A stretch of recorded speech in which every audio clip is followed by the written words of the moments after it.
and he used to be the head of the Rothschild Hospital in Paris. Just the name makes you feel rich.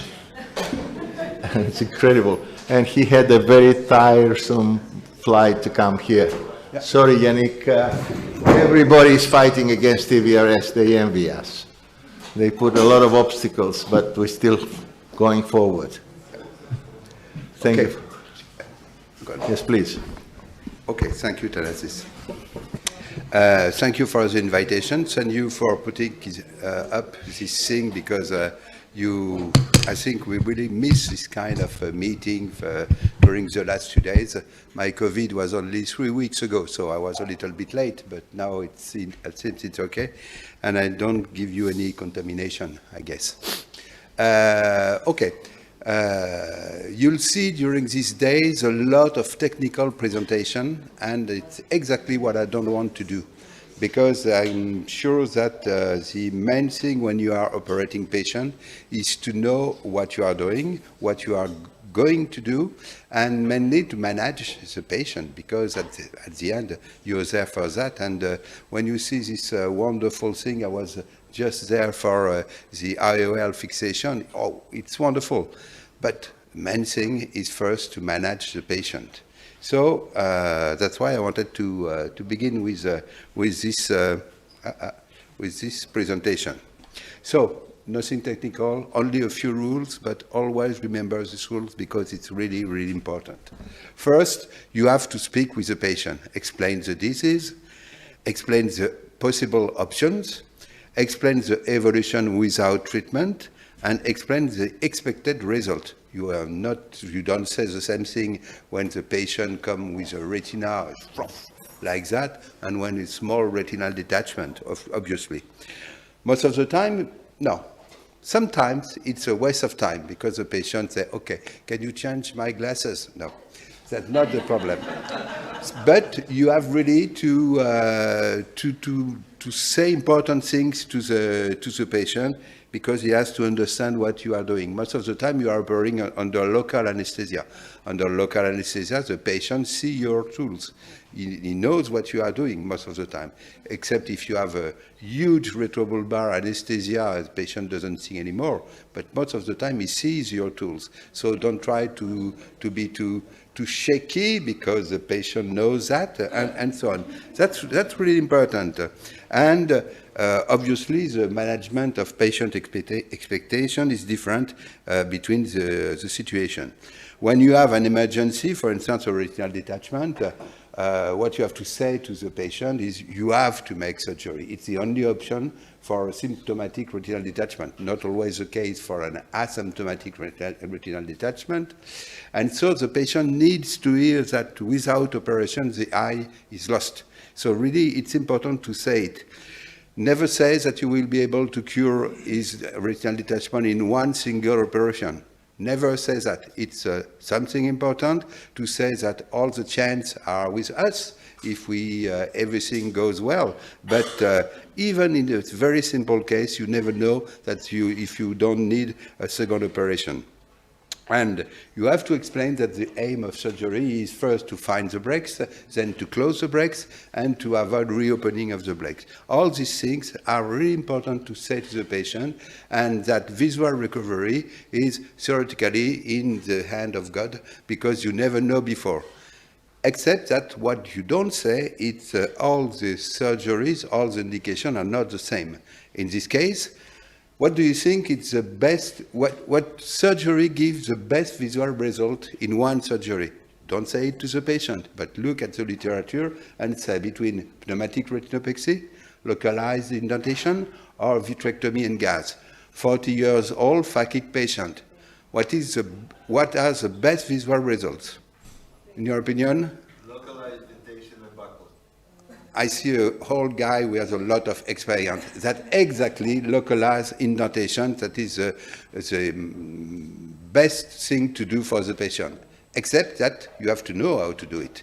So if you don't know how to do it, the second one is the pneumatic retinopexy. Pneumatic retinopexy because of the quality of vision after surgery, but okay, you have only 65% of reattachment in one single surgery.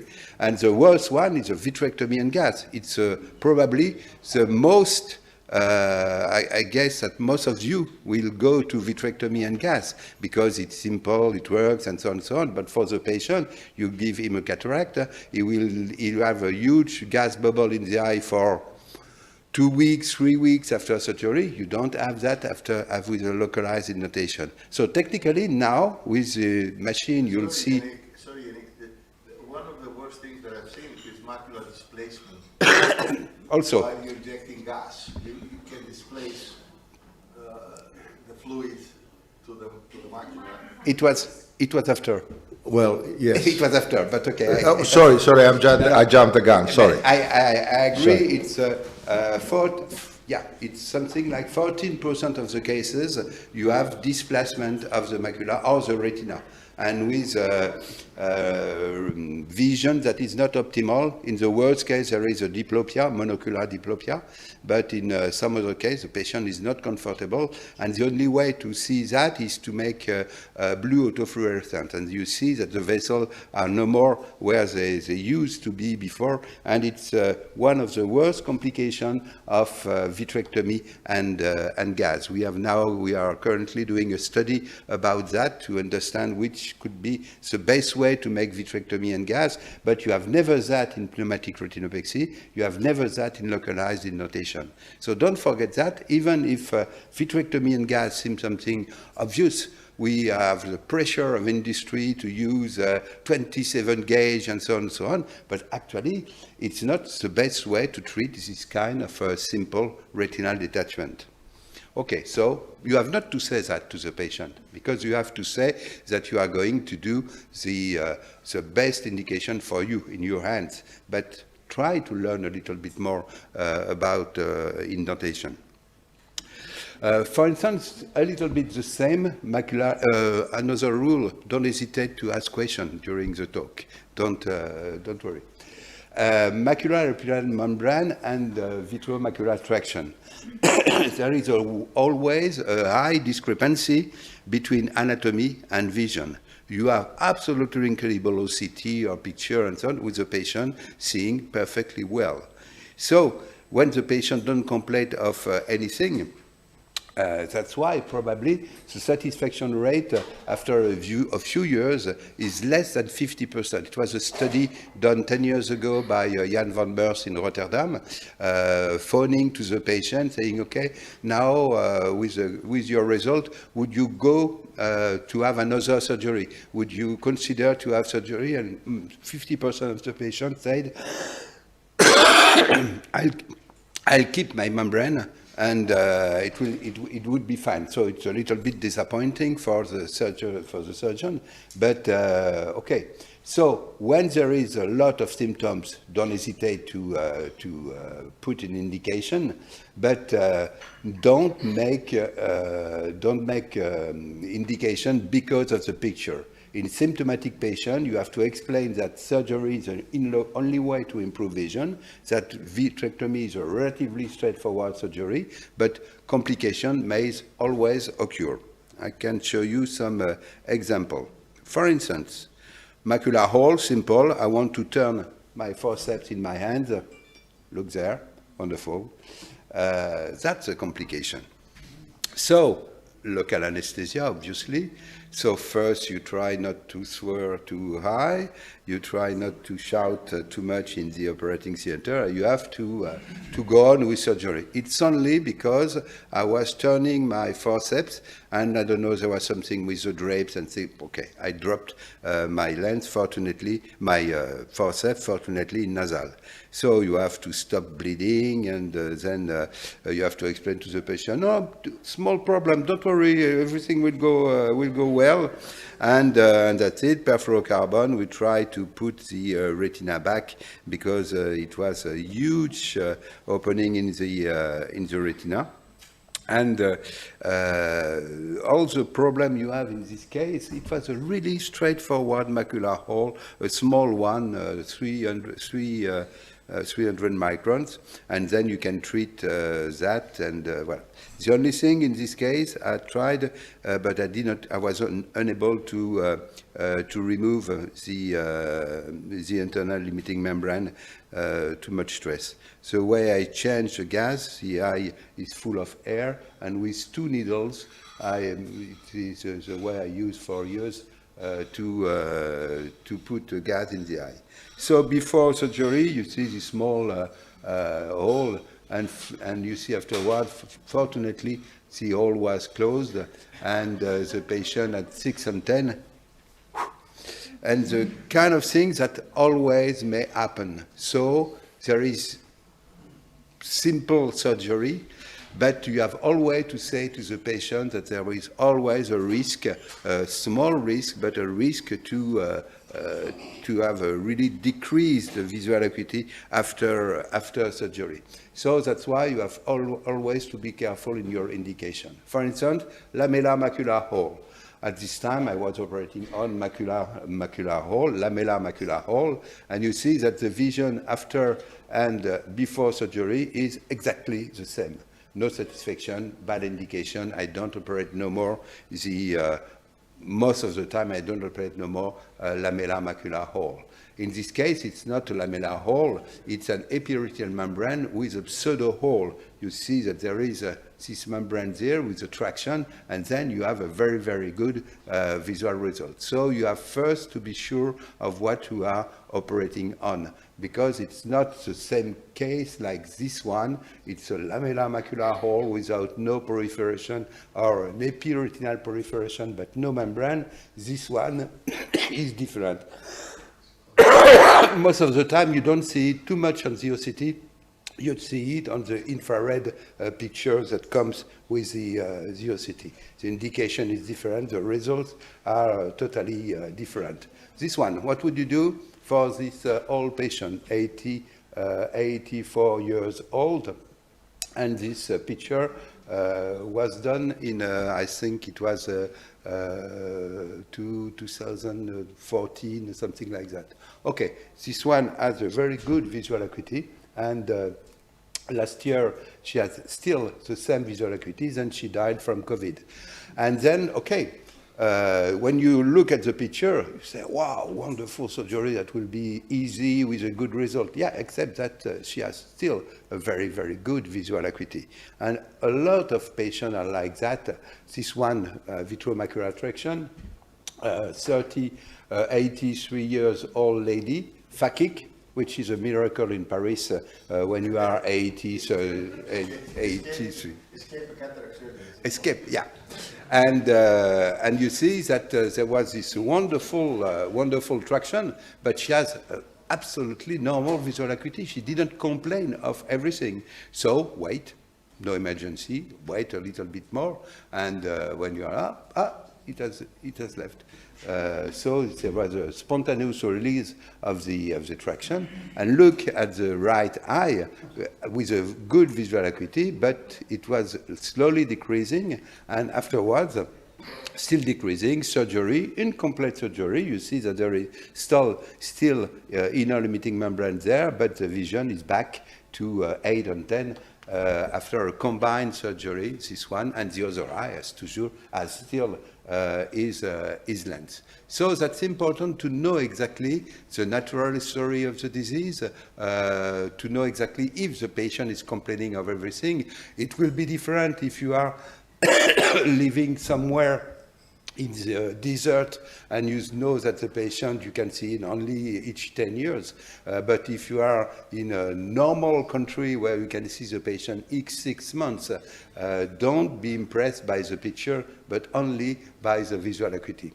Another one, this patient, 5 and 10, no metamorphopsia in spite of that, and a cataract, and the other eye was also with a thin epiretinal membrane with subfoveal deposit, and that's it. This patient had on this eye cataract, and we are now 4 years after cataract surgery, and it's almost 8 years after the first the first control, very good visual acuity, with, in spite of this epiretinal membrane. And the other eye, on the left eye, you see that 8 years after, we have done nothing, and he has still this very, very visible membrane, but he has still a very good visual acuity, and he doesn't want to hear about surgery, and he's right, because at least he has saved 8 years without surgery.